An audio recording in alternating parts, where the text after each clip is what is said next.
Next topic it is Indian textile in European market. How we are getting the market, not only cotton, all the type of textiles, that it may be jute or silk, like that. In early 18th century, worried by the popularity of Indian textile, wool and silk makers in the England began to protesting against the import of Indian cotton textiles, because the Europeans, the England people, East India Company started to import, means taking things from India, and they were which was very popular in European continent, even in England. That's why the company people, or those who was making clothes there in England itself, they started to protest against that. In 1720, British government enacted a legislation banning the use of printed cotton textile chintz in England. Interestingly, this act was known as the Calico Act. Why it is known as Calico? Because the first Portuguese people taken the cloth, that time they called that, named as a Calico. So the act also came as the Calico Act. Means the it is giving the banning of the bringing Indian printed cotton cloth to England. That is in 1720. Please underline that one. Then what is the name of that act? Calico Act, 1720. At this time, textile industries had just begun to develop in England.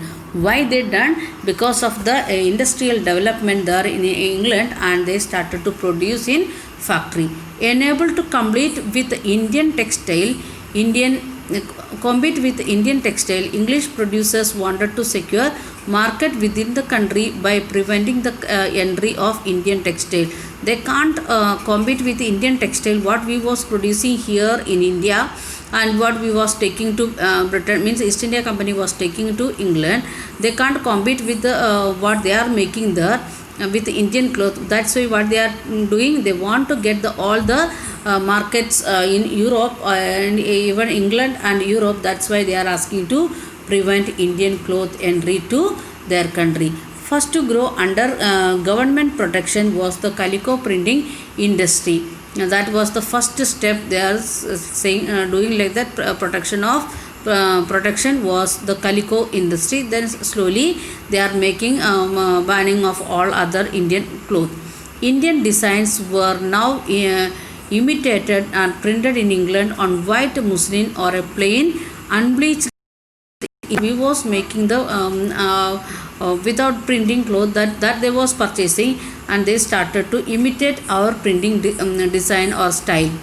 Competition with Indian textile also led to search for technological innovation in England. They want to compete with the Indian. That's why the technology, they started to search for a new machine. 1764, the spinning jenny was invented by John Kaye, which increased the productivity of the traditional spindlers. In India, we was using the traditional one, and in England, 1964, they are finding out the innovating the spinning jenny, and with that they can produce more cloth than Indian craft people, how much we was producing. The invention of the steam engine by Richard Arkwright in 1786 revolutionized the cotton textile weaving. How the cotton textile weaving in England, it is getting a boom or development faster because of the steam engine. Up to that time, people was working manually, and now with the help of steam engine, they can produce, they can complete the weaving very fast. Cloth could now be woven in immense quantities and cheaply too. Means the because of the we can see the industrial development and machines, they are started to weave with the help of machines. So the number of cloth they are making, the quantity it is increasing. At the same time, price it is becoming very less or cheaply. It was very cheaply. However, Indian textile continued to dominate world trade still at the end of 18th century. Up to 18th century, even though they had their own production, their own industry, their own factory and machines, then also Indian textiles was the dominated one in the world. European trading companies, the Dutch, French and the English made enormous profit out of this flourishing trade. And who was making profit? They was taking 5 rupees cloth from here in India, and they was selling there 200 300 rupees per piece there in Europe. So who was getting the profit? Those who are standing middle, like Dutch, France and England. These companies purchased cotton and silk textile in India by importing silver. What they was giving to us, instead of cottons and silk cloth, they was giving silver, sometimes golden also. But as you know, when the English East India Company gained political power in Bengal, it no longer had to import precious metals to buy Indian goods. Why? We studied that one. They got the permission to collect revenue. With that revenue, they started to purchase Indian things, and they was taking to Europe. By that time, they stopped bringing the precious metals to India. Instead, they collected revenue from peasants and zemindars in India and used this revenue to buy Indian textile. Up to that time, Mughal kings, they was using that revenue for the development of the people itself.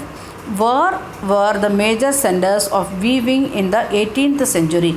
This map is very important one, weaving centers. So in coming years, 9th and 10th, again we will study all these things.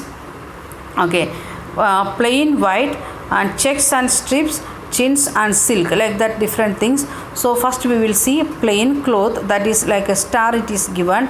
Plain cloth they was making in Surat, then Cambay, then Ahmedabad, then we can see here in upside in Punjab, then Lahore, that is part of what we can say Pakistan present, then Sirhind, then again it is coming to Patna and Dhaka, that is the part of Bangladesh present. So all, then again in Calcutta, we then Pettaboli, and again in Madras present it is Chennai, Nagapattinam and Pondicherry. These are the places where we was making the plain cloth. Then checks and the strip cloth, checks and strip cloth again in Pondicherry, then Madras, then again we can see that is in Calcutta, again Baranpur, then Surat, then again we can see there in Samana, then Lahore, the Sirhind, like that places we was making the checks and the strip clothes. Then chins we was making in many places. Then again silk, that is another thing what we was making. Okay, first let us see chins, that is again in Madras, then Pettaboli, then again Calcutta, then Decca, Patna, again Shironj, then Patan, then Ahmedabad, again we can see that is in the Samna, like that many places we was making the chins cloth. Again silk cloth we can see, silk cloth we was producing, Benares silk was very famous. Then Gujarat, and in Gujarat, Ahmedabad we was producing silk cloth, then Patan we was producing silk cloth. This was the famous silk producing centers at the plain white check centers. And you want to study place name, for example, what we are producing here in Patna, that is one of the major city on that time. There we was producing the plain white cloth as well as the chins cloth we was producing. So you want to know it, question like that, chins clothes from Bihar, then which place you want to identify? Patna you want to identify. And which type of cloth we are producing there, that also you want to identify. Okay, we are moving to next part, the weaving centers of 1500 to 1715. If you look at the map, you will notice that textile production was concentrated in 4 regions in early 19th century. Bengal was one of the most important center, located along the numerous rivers in the delta, and the production of centers of the Bengal could easily transport goods to distant places because of the presence of rivers as well as port. So we can see the major 4 regions. This is the first region where we was producing maximum thing, and the presence of Ganga river and Brahmaputra river, that's why it was easy to take the things to other countries or other parts of the India itself. Then Deccan in the eastern Bengal, Dhaka in eastern Bengal, now present it is in Bangladesh, was the foremost textile center in 18th century. It was famous for its malmal and Jamdani weaving. Jamdani weaving's picture was there in before page. So Dhaka was one of the famous center for the two different types of cloth. That one is malmal cloth and another one is Jamdani weaving. And if you are looking to the southern part of India, in the map we will see a second cluster of cotton weaving centers along with the Coromandel coast stretching, that is from Madras to northern Andhra Pradesh. On the west coast there was the important weaving centers in the Gujarat. Where if you are looking here, we can see these are important weaving centers, Muslipatanam, Pattaboli, like the Pulikkot, Madras, Pondicherry, Nagapattinam, Tanjavur, these are Madura. These are the major weaving centers here in the southeast side, and southwest side we can see in the Gujarat and area, and very rarely we can see some of the centers in Bombay, then Goa, then Calicut. Some centers we had in that places also. So what we are studying, the weavers were, it was there and how it was developing.